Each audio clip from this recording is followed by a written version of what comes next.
You need to leave, Carl insisted, once Draco informed them all of what he saw on his way to Morrow. They won't know what village you're in, but soon enough they'll come here.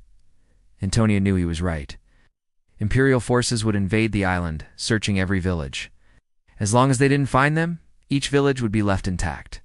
But should they be discovered, no one would be allowed to survive. You can't just kick them out. Matthias stood next to Rhea and Draco, his voice growing louder as his anger took over. I'm not kicking them out, Carl frowned. I am doing this for their own good. How? By sending them off into the wilderness alone. Running for their lives with no friends to help them. Antonia looked at Matt. They don't realize yet. It won't be just us. Others in the village scrambled by preparing. Some, fearing the Imperials would find out about Antonia and Rhea somehow, chose to flee to Goshen, the only city on Styros, believing its walls could protect them. Others, unable or unwilling to leave, pretended nothing out of the ordinary was happening. Carl and Antonia turned to the older man. Thank you for your hospitality and kindness. Toward me and Rhea, it won't be forgotten. I ask forgiveness for what will come. At Carl's blank expression, she sighed. Matthias. Draco, you can't stay in Morrow? What? The two of you helped us escape Zeldris's clutches. What's more, Matthias killed Typhon and Draco killed Imperial soldiers, leading to Zeldris's death. You'll be wanted just as much as we are. They don't even know any of that, Carl said. Not now, Antonia said softly. But soon they will, and when that happens, they will do unspeakable things to your stepson. With Draco, she smiled sadly at the dragon, his eyes lowered. They'll twist with magic to serve them. They'd never pass up an opportunity to have a dragon on their side. The look in Matthias's eyes said it all. He was scared, but more than that, he was angry. Those bastards, he growled under his breath. They won't experiment on him. They will if you don't leave. Antonia told him carefully. Leaving is the only way Draco can be kept safe. Where would you even go? Carl wanted to know, feeling helpless. There's many possibilities, she informed him.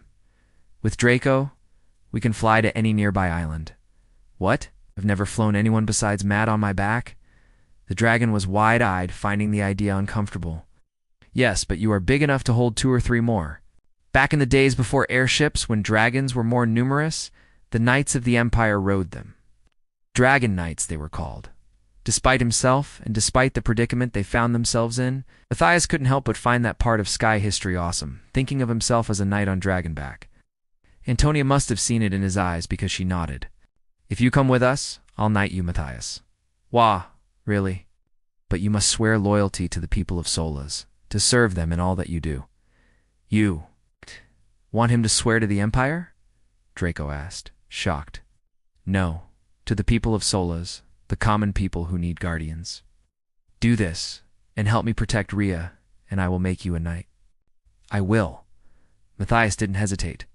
This isn't a game, Carl snapped, believing his stepson only wanted the title of knight because of some romanticized fantasy he held.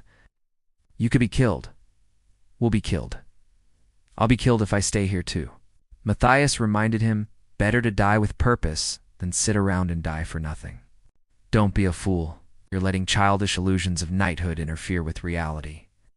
I swear loyalty to the people of Solas, to be their guardian and protector. I swear to aid you in protecting Rhea in any way I can. Then kneel. Matthias got down on one knee, placing a hand over his heart just like he remembered reading in the history books he'd found in Eon. He heard the swoosh of Antonia's rapier as it came out of her sheath. A second later, the cold steel touched his right shoulder, then his left, sending excited chills down his spine. By the powers vested in me, I, Lady Antonia Drusilla, make you, Matthias Wolf, a knight of Solas. Stand and be recognized. He stood, his gaze going straight for his stepfather. Carl, disgusted, shook his head. You just threw your life away, boy.